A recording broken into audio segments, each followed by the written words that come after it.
Quando chega o Natal, muita gente pensa logo em presentes, enfeites, celebrações, ceias. Mas o verdadeiro significado do Natal vai muito além disso. É tempo de lembrarmos do maior presente que nós recebemos, Jesus, o Salvador. E é tempo também de celebrar os milagres que só o nosso Deus, o Deus do impossível, pode nos presentear. No ano passado, 2024, eu tive no início de uma dor, um incômodo na sola do pé da perna direita. E passaram-se mais uns 2 meses, 3 meses, que eu estava em casa. Ao levantar do sofá, eu tive uma fisgada na minha coxa direita. Mas no momento, deu aquela dor forte, eu voltei a sentar, sentei novamente, a dor passou. E passaram-se uns 3 dias, quando eu olhei, e a minha perna estava inchada, como inchada. A minha perna, a coxa estava grande. E fomos, então, procurar o médico. O médico falou, olha, faz uma compressa de gelo, né, e também de quente, uma água quente, uma bolsa quente. E isso vai diminuir, vai desinchar a sua perna. Obedeci, mas aquilo não mudava. Aí passei por um médico particular. E quando o médico disse, tem um líquido aí na sua coxa, há necessidade de fazer uma drenagem para poder eliminar isso, tem uns 400 ml de líquido. E eu, automaticamente, tudo bem, vamos agendar, fui internado e depois de 10 dias a minha perna continuava o mesmo tamanho, grande. E ao retornar em consulta, o médico viu e falou, olha, há necessidade de fazer uma nova cirurgia, ver o que está acontecendo com você. Nós vamos abrir a sua perna. Quando ele fez a primeira cirurgia, deu meia hora que ele tinha ido para a sala de cirurgia, a enfermeira veio, eu estava no quarto aguardando, e ela veio e falou assim, olha, a senhora é acompanhante do senhor Salatiel, o médico cirurgião quer falar com a senhora. Eu falei, deve ter dado algum problema. Quando eu desci, o médico veio e o médico falou assim, olha, com o seu esposo sedado, anestesiado lá, nós fizemos uma análise clínica e nós resolvemos que nós não vamos fazer a drenagem. Nós vamos coletar um material para biópsia. E ele foi muito incisivo, ele falou, pode ser um tumor. Eu falei, mas doutor, ele sofreu uma lesão. E naquele momento, como ser humano, né, eu me desesperei. Apareceu uma enfermeira e ela me viu chorando. Eu falei, o que foi? Eu falei assim, meu marido. Disse para ela na hora, no ímpeto, eu falei assim, eu já perdi meus pais e meu esposo, ele é o nosso porto seguro, né? Abaixo de Deus, é ele. Aí ela virou para mim e falou assim, você não perdeu os seus pais, você ganhou os seus pais. Eles estão morando com Cristo na glória. E aconteça o que acontecer com o seu esposo, se você perdê-lo, você também não vai perdê-lo. Você vai ganhá-lo, porque ele também estará com Cristo. E nessa hora me veio as promessas do Senhor. Em Números diz que Deus não é homem para que minta, nem filho do homem para que se arrependa. E ela começou, Mara, quieta-te, tempestade, cessa, e aquela oração, uma mulher que eu nunca vi na vida. O Senhor colocou ela lá e meu coração se tranquilizou e me fez entender de que eu não estava sozinha. Aí foi para a biópsia e ficamos esperando o resultado. A minha fé estava 100%, como sempre, em Deus, e crendo que não seria um câncer. Quando chegou no dia para retorno com a médica, ela abriu o celular dela, ela viu na hora o resultado, olhou para mim e falou, Salatiel, você pode correr atrás de um médico oncologista, pois o câncer que está em você, ele é grave, ele é muito raro. No sábado, antes do culto da ceia, foi o primeiro contato que eu tive via telefone com o médico oncologista. Eram 6:30 da tarde, eu estava com a Bíblia na mão para ir para o culto da ceia. A igreja fica perto da minha casa. E o médico ali começou a falar, olha, acabei de chegar de uma viagem, desci agora do avião. Quando eu vi aqui exames, vi fotos da sua perna, eu preciso te ver amanhã, eu sei o que você tem na sua perna. Aí eu disse para ele, doutor, o senhor pode me ver amanhã, eu vou até o senhor, mas tem uma coisa, o que estava na minha perna não está mais, tirar. Aí ele falou assim, como assim, mexeram nesse tumor? Eu falei, mexeram. Aí eu falei assim, qual é o resultado disso, doutor? Ter mexido, não poderia ter mexido. Aí ele falou assim, infelizmente, esse câncer ele entrou na sua corrente sanguínea e ele já está no seu pulmão, está na sua região pélvica, está no seu abdômen. Ele me deu uma metástase. Ele simplesmente deixou claro que não tinha como não ter espalhado no meu corpo a doença. Quero abrir um parênteses aqui falando da igreja. A igreja também nos abraçou, a igreja começou a ter uma campanha de oração 24 horas, clamando todos os pastores, todo o setor, todo o Belém, na verdade, foi espalhado no Brasil, pois para a medicina tinha espalhado no corpo, seria impossível talvez salvar a minha vida. Mas Deus, sabendo disso, Deus com seus propósitos, com seus projetos na minha vida, Deus provou que Ele está além da medicina. Pois quando saiu o resultado do PET scan, a doença, o câncer, ele tinha ainda vestígio da doença somente na coxa, na perna, aonde apareceu o tumor. O restante do corpo 100% limpo. Então, passaram-se os 3 ciclos, Deus deu vitória. Aí voltei para o médico que tinha dado a palavra dele lá atrás e Deus deu mais essa vitória, pois Deus me deu a vitória da sessão da quimioterapia e agora estou na cirurgia, que para o médico também poderia atrapalhar algum movimento da perna. E para surpresa dele, no segundo dia eu estava andando dentro do quarto sem necessidade de muleta, eu estava tendo segurança na minha perna. Então você vê a mão de Deus em todas as áreas. Quando ele sentia dor na sola do pé, era porque o tumor ele já estava pressionando o nervo ciático. O tumor ele estava escondidinho. E o Senhor fez com que esse tumor saísse. Veio para fora e não permitiu que ficasse colado no osso. Olha como o Senhor é maravilhoso. E quando eu fui depois da cirurgia, que eles nos chamam para dar o feedback, para nos dar o retorno, ele estava numa alegria que parecia que era um parente dele, alguém muito íntimo. Era nítido que ele sabia que tinha acontecido um milagre. Para a honra e glória do nome santo do Senhor Jesus, eu sou um milagre. E se você está me ouvindo aí, tenha certeza, o Deus de milagre, Ele continua operando os milagres e Ele pode operar na sua vida. Creia nessa palavra. Diz o apóstolo Paulo, ora, aquele que é poderoso para fazer tudo muito mais abundantemente, além daquilo que pedimos ou pensamos, segundo o poder que em nós opera. A esse glória na igreja, por Jesus Cristo, em todas as gerações, para todos sempre. Amém.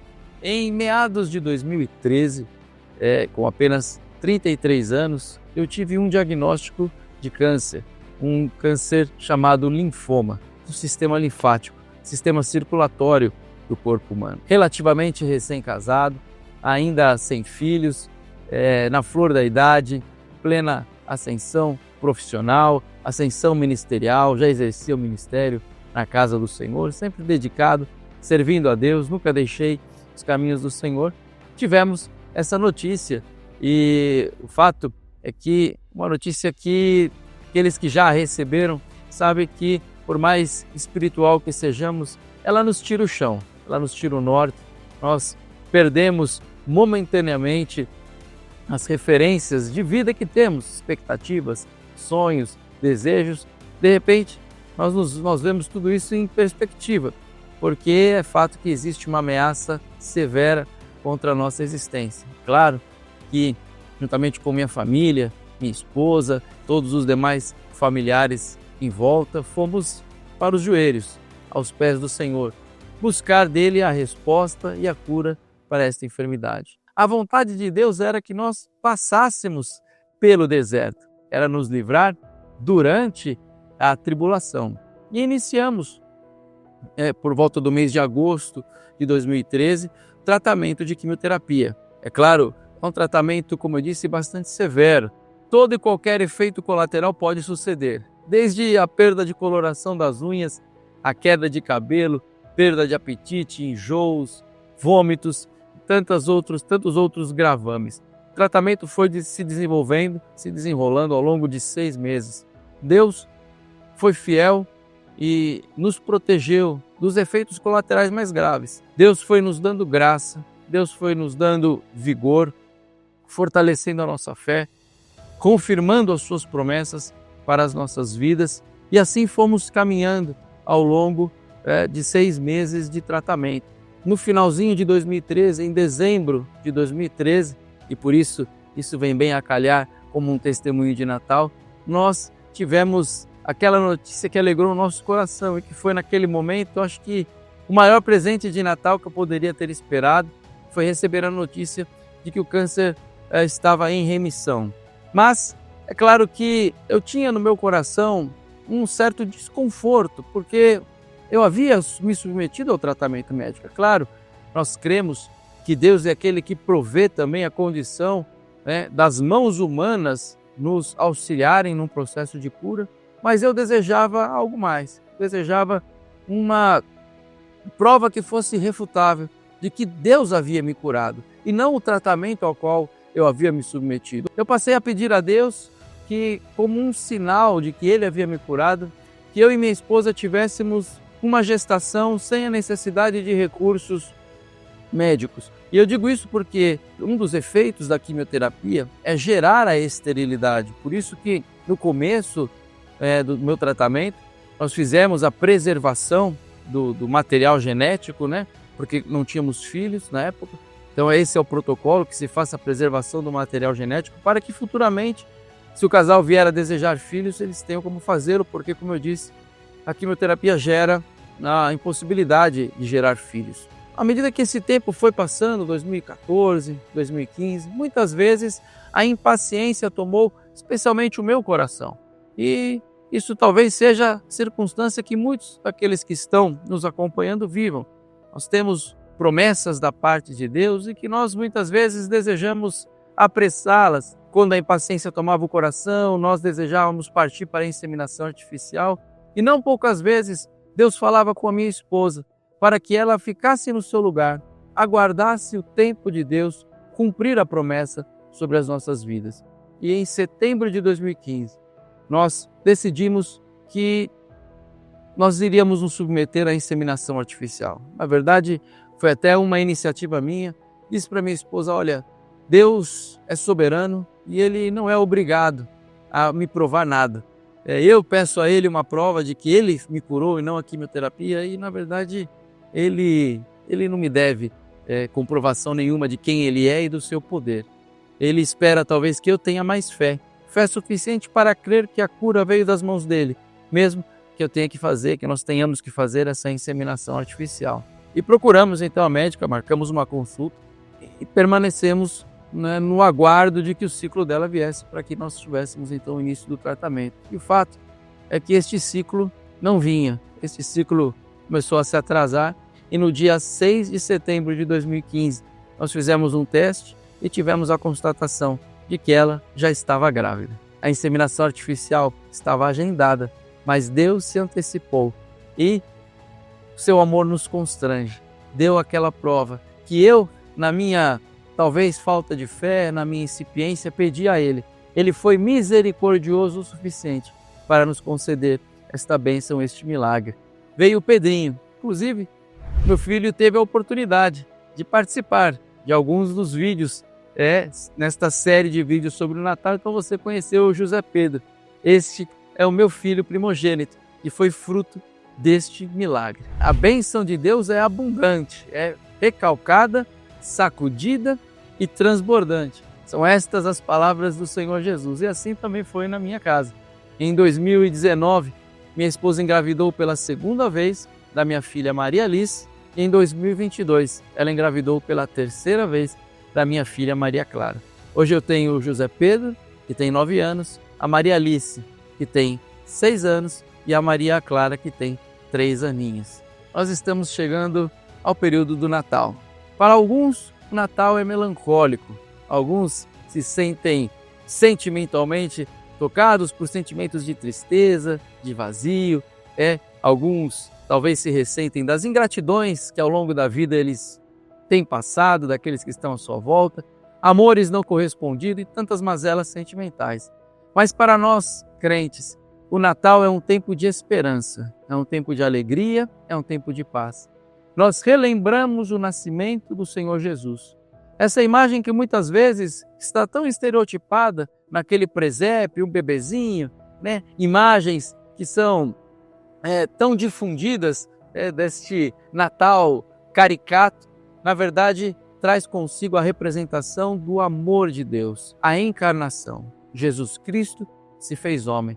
E a encarnação que nos traz a nova e viva esperança, a esperança de misericórdia, a esperança de graça, sintetizada na expressão dos anjos, boa vontade para com os homens. É a boa vontade de Deus, o desejo de Deus de salvar, de redimir, de curar sobretudo o coração, curar sobretudo a alma, da principal enfermidade que acomete a alma humana, que é o pecado.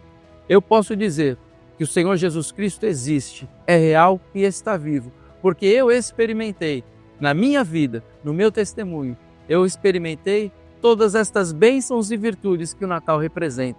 O Senhor Deus foi para comigo e para com a minha casa, benevolente, abundante em abençoar, amoroso e misericordioso.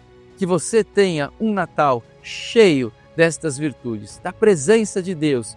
E não é possível um Natal com a presença de Deus que não seja cheio de amor, cheio de alegria e de paz, cheio de misericórdia e de cura para a tua alma. Que Deus te abençoe. Feliz Natal e um feliz 2026.